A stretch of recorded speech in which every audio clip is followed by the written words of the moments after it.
A União das Casas Espíritas da Zona Norte apresenta O Espiritismo está no ar. Um programa que anuncia, esclarece e consola.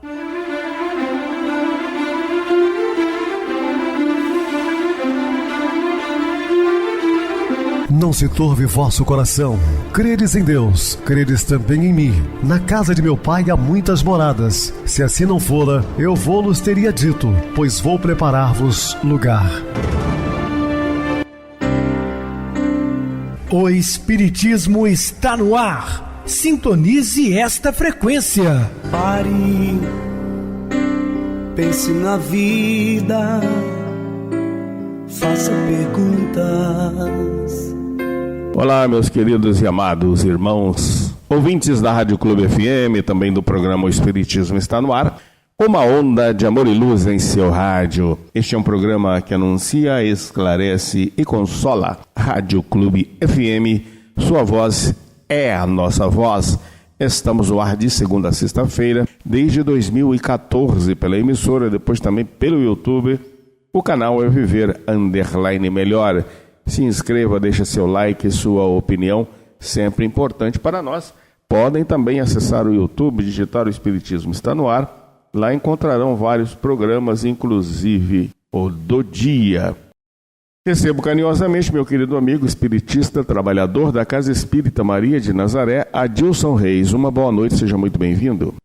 Boa noite, Pedrosa, boa noite a você, ouvinte da Rádio Clube FM, e nós estamos mais uma vez juntos no programa O Espiritismo está no ar. Vamos estudar e aprender juntos, que Jesus nos abençoe. Bem, meus irmãos, vamos falar sobre presença do Evangelho no lar. Dúvidas? Entre em contato conosco, ligando para o WhatsApp da Rádio Clube FM, 0 operadora 32 99932 7758. Quer falar comigo, utilize a TIM 98801-2675. Temos também o WhatsApp 9844949, novamente 59. O e-mail, o espiritismo está no ar, @hotmail.com. Interajam conosco, façam perguntas, tirem dúvidas, podem dar sugestões ao programa, estamos à disposição dos ouvintes. Vamos agora para aquele momento muito especial que é o nosso momento de oração. Sintonize esta frequência. O Espiritismo está no ar. Momento de oração. Predileção pelo lucro é útil, o exagero é cobiça. Predileção pelo afeto é valorosa, o exagero é apego. Predileção pela religião é evolução, o exagero é fanatismo. Predileção pela casa é necessária, o exagero é futilidade. Predileção pelo lazer é saudável, o exagero é ociosidade. Estamos apresentando O Espiritismo está no ar. Bem, meus amados irmãos, estamos de volta com o assunto da noite, falando sobre presença do Evangelho no lar. Seria muito útil que fosse estabelecido em um horário em que a família toda pudesse fazer-se presente e que ficasse mantido, considerando que, em razão de os espíritos superiores serem muito ocupados, de sua parte, pudesse reservar aquele período para se fazerem presentes. Interessantíssimo, a doutrina espírita aconselha a fazer o culto do Evangelho no lar. Não é uma invenção da doutrina, Jesus já fazia isso, iniciou-se na casa de Simão Pedro, logo após a cura de sua sogra, reuniu-se com os discípulos e orou a Deus. É abrir as portas para que Jesus entre e faça morada na sua residência. As pessoas se preocupam tanto com segurança hoje em dia e esquecem do principal, abrir os seus corações e o seu lar. Essas reuniões transformam-se em verdadeiros recursos psicoterapêuticos de grupo, quando se pode abrir o coração e falar abertamente a respeito dos conflitos, das desconfianças, das dificuldades e dos sofrimentos internos, recebendo-se apoio geral. Então é nesse momento podemos falar abertamente sobre os nossos problemas, pedir a Deus a paz, o equilíbrio, a intervenção dos bons espíritos, a Jesus, que é o nosso mestre. O silêncio em torno dos conflitos permite que mais avultem, tornando-se gigantes imaginários e ameaçadores. Nessas ocasiões seriam analisadas situações conflitivas e liberadas mágoas que vão convertendo em resíduos perigosos na tecelagem delicadas do perispírito que as encaminhará ao corpo somático em forma de transtornos e de enfermidades evitáveis. Todos se conheceriam melhor, entendendo as faculdades de cada um e mais facilmente contribuindo para a fraternidade legítima. Seria o ideal, né? Quando você percebe o problema do próximo, quer auxiliá-lo, tem boa vontade. Tudo isso é de grande ajuda, de grande valia. Uma outra coisa interessante é que quando você faz o culto do Evangelho no lar, você não está beneficiando somente o seu lar, a sua família, mas todo o entorno, seus vizinhos, a sua rua, talvez até a própria comunidade. André Luiz disse certa feita que são pontos de luzes que a espiritualidade muitas vezes aproveita do momento para auxiliar outras pessoas. Quão é importante o culto do Evangelho no lar. Quanto mais os membros da família convivem em clima de respeito e de amizade, mais amplas se lhe tornam as faculdades de entendimento fraternal, predispondo-os à convivência saudável fora do lar, apesar da complexidade do grupo social e dos seus problemas muito variados. Outro fato interessante é que todas as famílias que praticam o culto do Evangelho no lar normalmente têm bastante equilíbrio, ainda que passe por dificuldades, às vezes até financeira, mas você encontra uma paz muito grande, porque não tem aquela psicosfera pestilenta de discussões, de intrigas, né? É um ambiente favorável, pessoas se respeitam. A pessoa revestida de tolerância, de compaixão, porque passou a auto-identificar-se, torna-se mais compreensiva em relação ao próximo, vivendo em paz e solidarizando-se com todos quantos se permitem o intercâmbio. Caso a formação religiosa ou cultural da família não permita o estudo do Evangelho, isso não impede que se busque na sua presença a mensagem dignificadora para sustentar a família e, caso não tenha qualquer tipo de crença espiritualista, poderá iniciar a convivência afetuosa no lar utilizando de textos ricos de sabedoria, de amor, na literatura que constitui diretriz de conduta e de harmonia pessoal. Fato interessante, muitas vezes a pessoa é espírita e os demais não. Dificilmente vão reunir todos com esse propósito. Não há problema algum.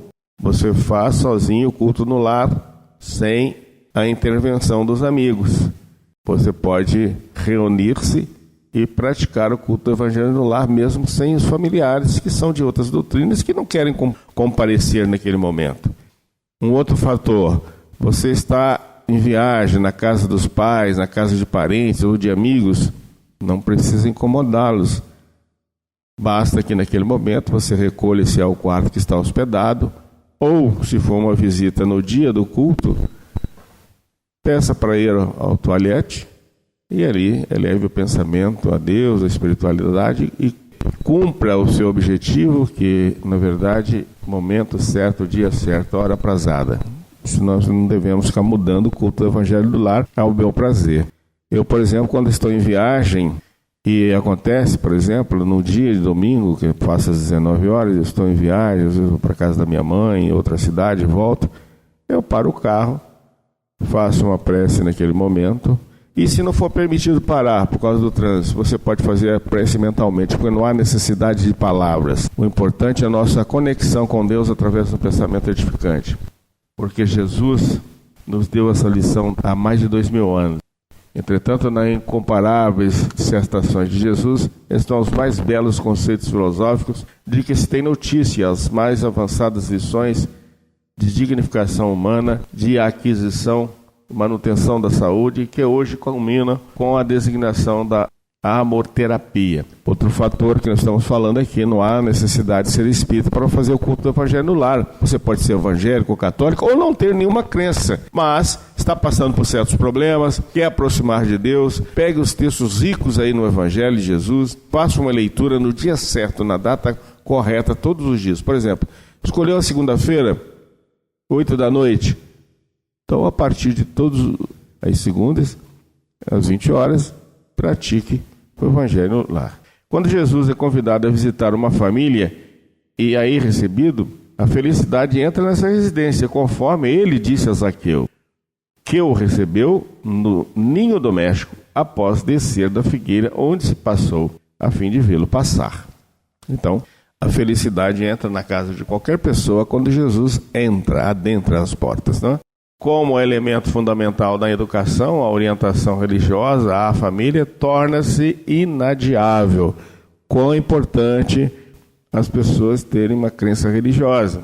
Cada vez mais que constatam os resultados benéficos da formação religiosa do indivíduo, especialmente quando despojada dos dogmas impositivos, das castrações puritanas, das exigências descabidas, das tintas do fanatismo de qualquer espécie. Isso é importante porque existem conceitos religiosos onde levam as pessoas a um fanatismo cheio de dogmas, de castrações, de proibições, que não tem nada a ver com os ensinamentos de Jesus. O indivíduo que tem formação religiosa possui muito mais resistência em relação aos enfrentamentos morais, orgânicos e emocionais, do que aquele que não a tem. Isso é fato indiscutível, né?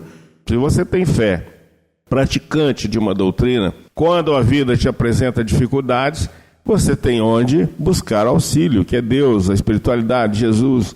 Vai, consulta o seu pastor, né, o pároco da sua igreja, um palestrante espírita, um orientador espírita, enfim. Você tem alguém para recorrer ainda, até mesmo encarnado. Agora, quando não tem, realmente as dificuldades se tornam grandes.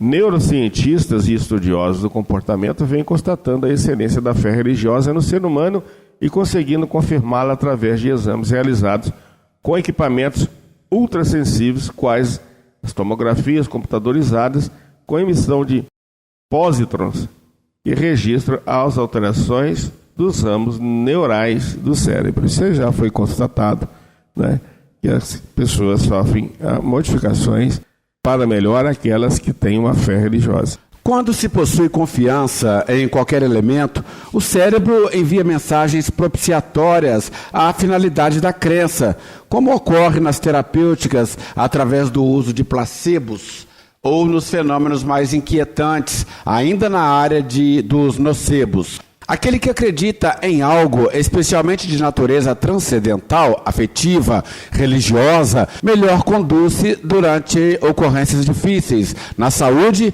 ou nos relacionamentos, do que aqueles que não têm apoio para firmar-se na esperança, sendo facilmente destroçados pela amargura e pela desconfiança. Cardiologistas cuidadosos afirmam, por exemplo, que o paciente que tem uma religião melhora mais facilmente de infarto do miocárdio em relação àquele que não a tem. A fé em Deus encontra-se inata no espírito que dele procede, sendo a sua religião o resultado de fatores educativos no lar, psicossociais, defluentes das relações de interesses de vária ordem, mas é sempre necessária em face das alternâncias de humor e de saúde durante a jornada carnal, que é sempre instável. Essa orientação religiosa pertence aos pais, que desde cedo deverão falar aos seus rebentos sobre a paternidade divina, a sua misericórdia e amor, como fonte geradora de tudo quanto existe.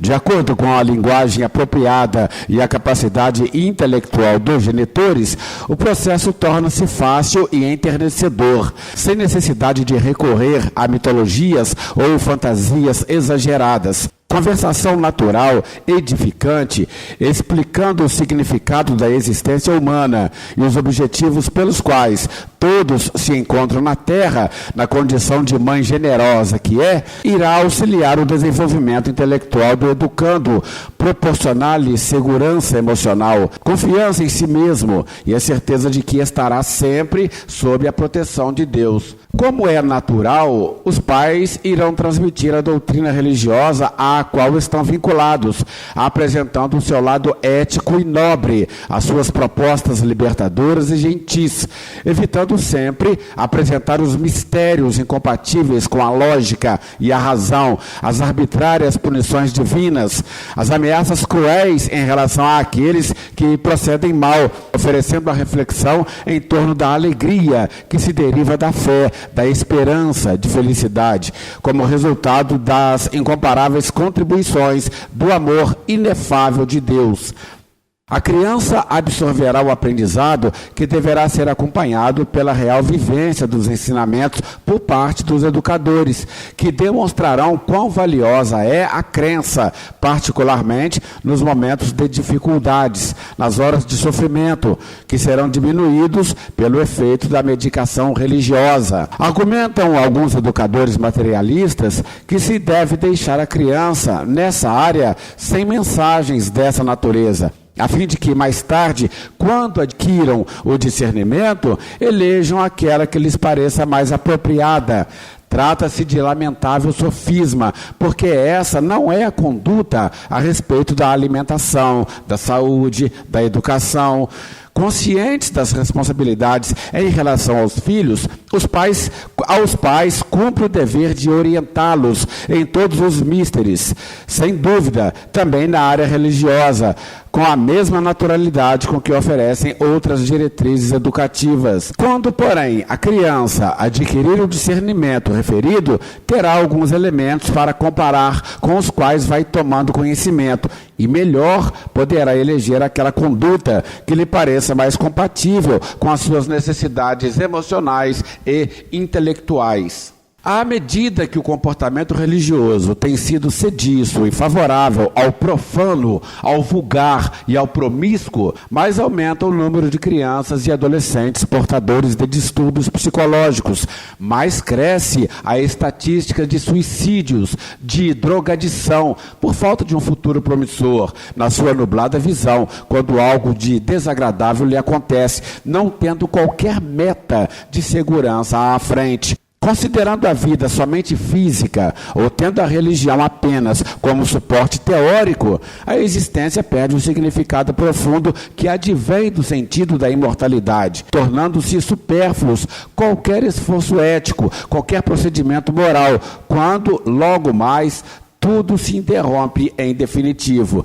A orientação religiosa desperta o ser para mais grandiosas realizações, sustentando-lhe o ânimo nos momentos de desafio, dando brilho e cor aos dias nebulosos e cinzentos do desencanto. A religião no lar estrutura-se essencialmente nas conversações de todo momento, nos estudos reservados, pelo menos uma vez por semana, para a reunião da família, nos diálogos de emergência, quando sucedam acontecimentos deploráveis, enfim, no dia a dia. A igreja ou assembleia que os pais frequentem dará prosseguimento à orientação de maneira mais profunda e especializada. Porquanto essa é a sua finalidade primordial. Será sempre no lar, porém, onde se caldeiam os sentimentos e se delineiam as programações para o futuro, que a orientação religiosa deve ser iniciada.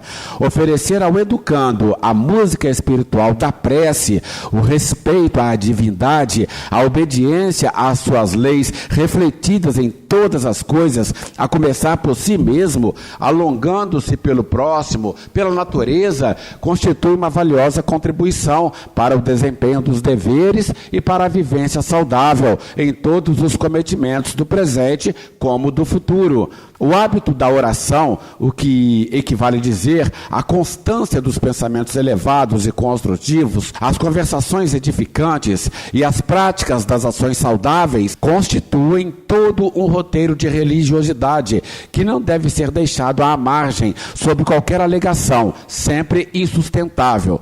Quando o lar tem alicerces religiosos equilibrados, sem os fanatismos perturbantes, nem o puritanismo hipócrita, suas estruturas gerais comportam todas as agressões e tormentas, conforme Jesus informou em torno da casa construída na rocha da fé, que suporta os ventos devastadores, permanecendo de pé. Existe sempre o perigo, é certo, de derrapar-se na adoção de religiões agressivas e fanáticas, o que não justifica evitar-se a orientação espiritual. Da mesma forma, há o fanatismo de não crença, da vulgaridade e da corrupção, que graça voluptuoso, devorando vidas incontáveis.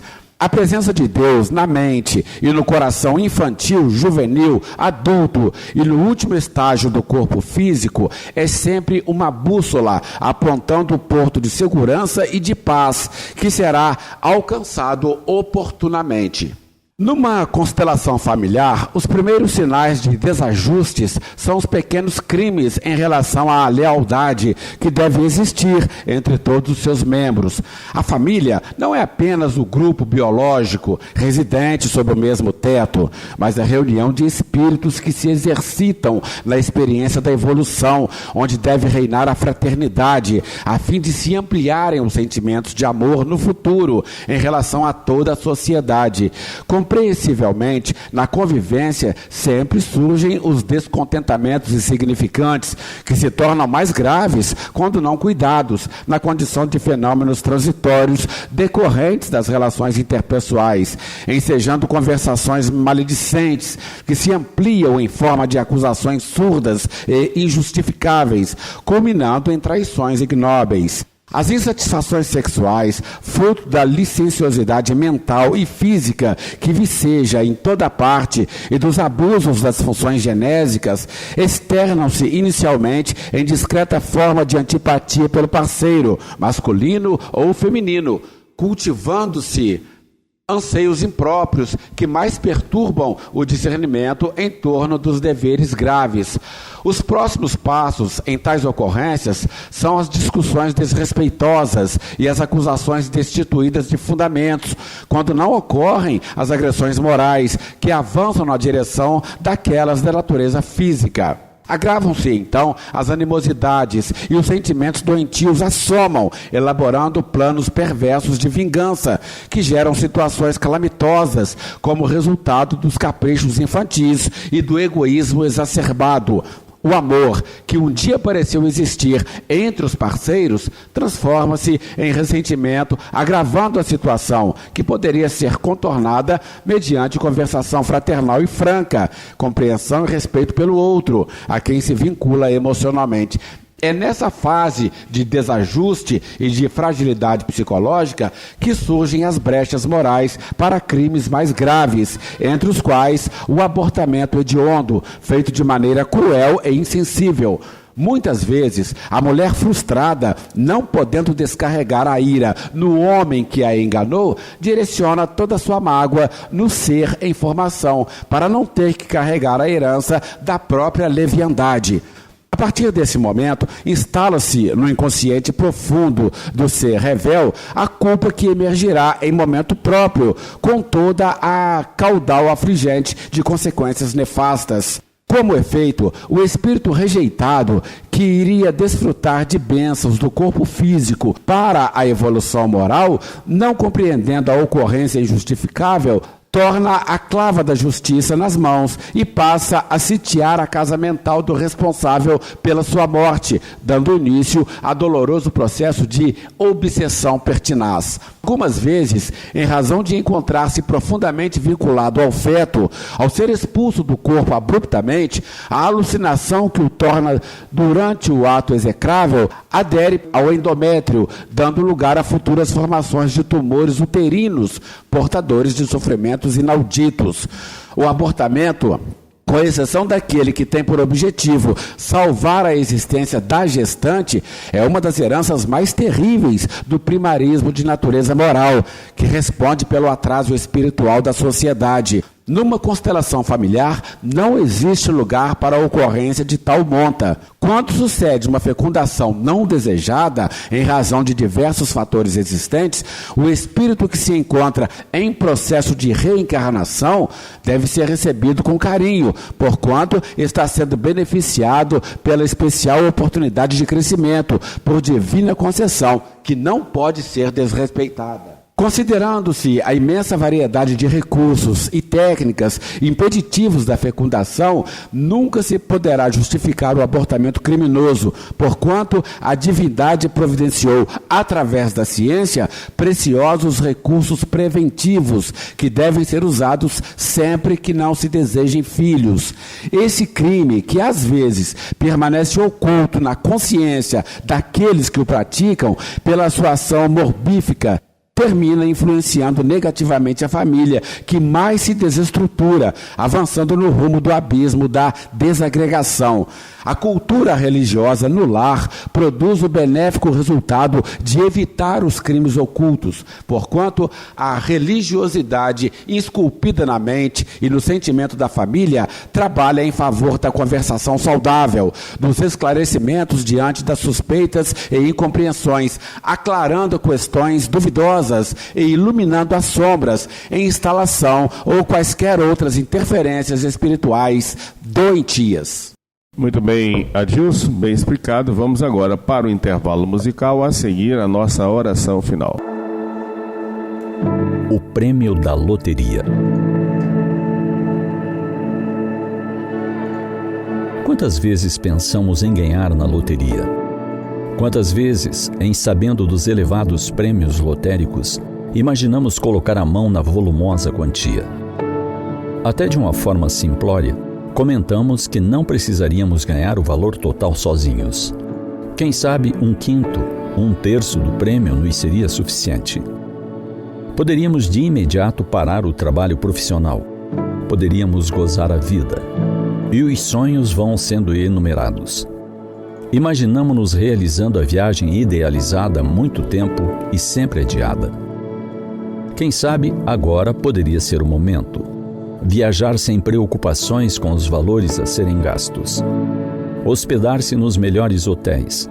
Conhecer requintados locais. Visitar lugares somente conhecidos por fotografias. Assistir a espetáculos no Teatro Mariinsky, em São Petersburgo, e nos famosos teatros da Broadway. Visitar o Museu Hermitage, na Rússia, a Catedral de Sal, na Colômbia, as velhas cidades da Europa, testemunhas das tragédias e conquistas da história.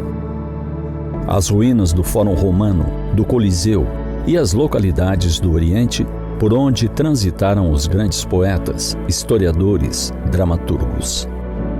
Ah, se ganhássemos o grande prêmio! Quantos sonhos poderíamos concretizar e quanta alegria desfrutaríamos! Em março de 2015, uma professora de literatura ganhou o prêmio de professor global em Dubai, nos Emirados Árabes. A soma foi de $1 milhão. A norte-americana Nancy Atwell foi selecionada entre 1.300 candidatos de 127 países. Teve seu nome anunciado no palco por Sonny Varkey, criador da Fundação Varkey, organização sem fins lucrativos que se concentra em questões de educação. Varkey é também fundador da empresa de educação sem fins lucrativos GEMS, que tem mais de 130 escolas em todo o mundo. Junto com Nancy, foram levados para Dubai para a cerimônia os outros 9 finalistas. Eram 2 professores dos Estados Unidos e os demais do Afeganistão, Índia, Haiti, Camboja, Malásia, Quênia e Reino Unido. O prêmio foi instituído para ser o maior de sua modalidade e para servir como espécie de Nobel para um professor excepcional a cada ano. Pois essa professora, com 42 anos de trabalho, com métodos inovadores e pioneiros no ensino de literatura, anunciou que doaria o valor total do prêmio para o Centro de Ensino e Aprendizagem que ela fundou em 1990 em Edgecombe, Maine. Trata-se de uma escola sem fins lucrativos que tem como objetivo desenvolver e divulgar os métodos de ensino. Segundo suas estatísticas, 97% dos seus diplomados entram para a universidade. Nancy disse que sua verdadeira premiação vem das respostas dos alunos, de seu desempenho, do sucesso que eles obtêm. Eu acho que sou premiada todos os dias pelas experiências que tenho com as crianças na sala de aula, declarou ela. Com seu gesto, ela deu ao mundo mais uma grande lição, talvez a maior de sua vida, a do despreendimento e amor ao semelhante. Ensinou que o mais importante é concretizar sonhos alheios e, com isso, laureou-se na Academia do Bem. Pensemos nisso.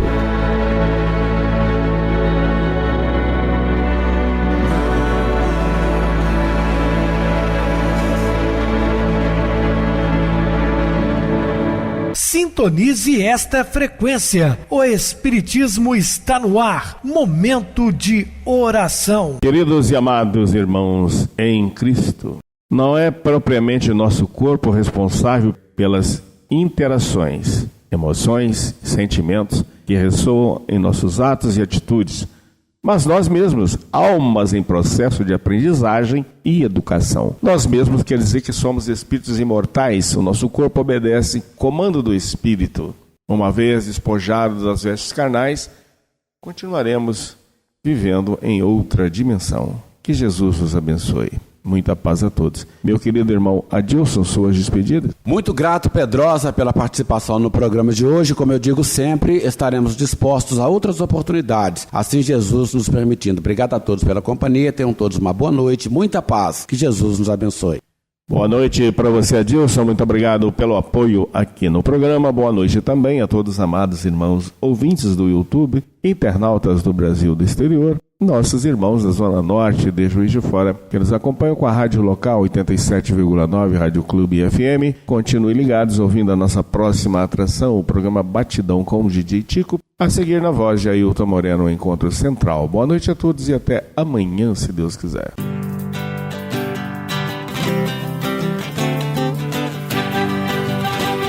A União das Casas Espíritas da Zona Norte apresentou O Espiritismo está no ar, anunciando o Evangelho de Jesus, esclarecendo sua mensagem, consolando corações. Olhe pro céu e descubra imagens de luz. Se tem Jesus, o amor todo que Deus te deu. Pense no bem, no melhor em que pode fazer. Seja o que for, também vai receber. De coração, ajude-me, irmão, a caridade é o caminho do amor. Faça ainda que possa sofrer, pois bênçãos de Deus há de ter. Ame, perdoe e viva melhor a natureza, o céu e o mar. Veja o encanto que a vida nos dá, a chance eterna que temos para amar.